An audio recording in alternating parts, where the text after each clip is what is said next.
ప్రభుత్వానికి ప్రజలకు మధ్య అంతరాయం తగ్గించడానికి పంచాయతీ వ్యవస్థను ఏర్పాటు చేశారు. కానీ చాలా గ్రామాల్లో ఈ వ్యవస్థకు సమాంతరంగా గ్రామ అభివృద్ధి కమిటీల పాలన కొనసాగుతోంది. గ్రామంలో ఏ పని కావాలన్నా ఏం చేయాలన్నా వీరి పెత్తనమే సాగుతోంది. దీనికి తాజా ఉదాహరణ ఆదిలాబాద్ జిల్లాలోని ఓ ముంపు గ్రామం.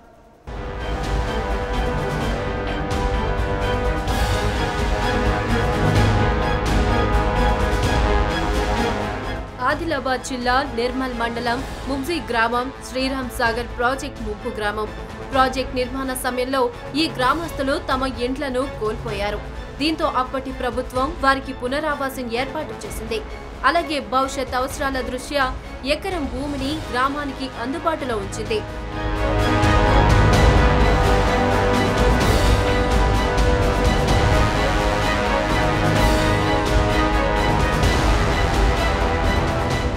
ప్రాజెక్ట్ కట్టే వేళ అత్యధికంగా గ్రామ దళితులు నష్టపోయారు.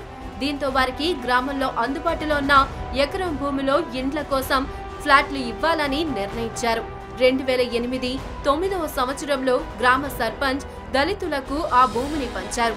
అయితే గ్రామాభివృద్ధి కమిటీల పుణ్యమా అని ఇప్పుడు దళితులకు అన్యాయం జరుగుతుంది. సార్ మరి పోచన్ పట్ల మొత్తం అది గంగచ్చి అంత మునిగిపోయింది. మాకేం రాలేదు. ఊరి మీద ఇంత పెద్ద మనుషులు ఒక ప్లాట్ ఇప్పించిండ్రు. ఆ పిల్లాటి కూడా ఇప్పుడు అంత పెద్ద మనుషులు గుంజుకుంటుండ్రు. ఇప్పుడు ఇది కాదని మేమేం చేయాలి సార్? మేము వాళ్ళకు వీళ్ళకు మేము ఎంత బాధపడుకుంటూ కాళ్ళు మొక్కిన ముత్యమంత పిల్లని కూడా కాళ్ళ మీద వాడేసినాం మొన్న సార్. నేను పిల్లటు సర్పంచ్ ఇప్పించిండు. గ్రామ పెద్ద మనుషులంతా కాదని ఫోన్లు వాతిండ్రు. దాన్ని అరాసు పెడతారట. ఈ ఆడు ఉండాలి. ఇక నేను అధికారం లేనాడైతే ఇవి పెట్టలేడని కూడా వాళ్ళు ఏమిబట వారం రోజులు పట్టించుకుంటలేరు. దళితులకు కేటాయించిన భూమిలోనే తాజా ఎమ్మెల్యే ఇంద్రకరణ్ రెడ్డి పాఠశాల అదనపు గదుల కోసం శంకుస్థాపన చేశారు. మరోవైపు గ్రామ అభివృద్ధి కమిటీ సభ్యులు పాఠశాల నిర్మాణం అక్కడ కాకుండా మరో చోట ఏర్పాటు చేయాలని నిర్ణయించారు. అనుకున్నదే తడవుగా 14 లక్షలు వెచ్చించి 2 ఎకరాల భూమిని కొనుగోలు చేశారు. అయితే ఈ డబ్బు కోసం గ్రామంలోనే ఎకరా భూమిని వేలం వేయడానికి నిశ్చయించారు. దీంతో ఆ భూమిలో ఇల్లు కట్టుకుందామని ఆశపడ్డ దళితులు ఇప్పుడు ఆందోళన చెందుతున్నారు.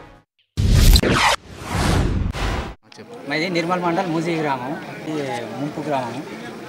అయితే ఇక్కడ హై స్కూలు శాంక్షన్ అయింది 35 లక్షలు. దానికి స్కూల్కి ఇక్కడ స్థలం లేక మేము ఊరు బయట వేరే వాళ్ళ పట్ట భూమి కొన్నాం. 2 ఎకరాలు తీసుకున్నాం. 2 ఎకరాలు చిల్లర దాదాపు 14 లక్షలు. సాకాలి దేవన్న అనే ఆయన దగ్గర తీసుకున్నాం. మేక గంగాధరి వాళ్ళ దగ్గర తీసుకున్నాం. వాళ్ళకి 14 లక్షలు కట్టాలి. అయితే మా ఊర్లో కొద్దిగా మిగులు భూమి ఉంది ప్లాట్లు.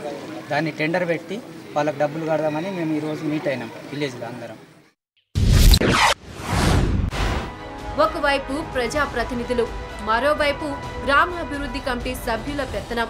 వీరి మధ్య అమాయక దళితులు బలవుతున్నారు. ఉండటానికి కాసింత గూడు కట్టుకుందామనుకుంటున్న వారికి వీరి నిర్ణయాలతో కన్నీరే మిగులుతుంది.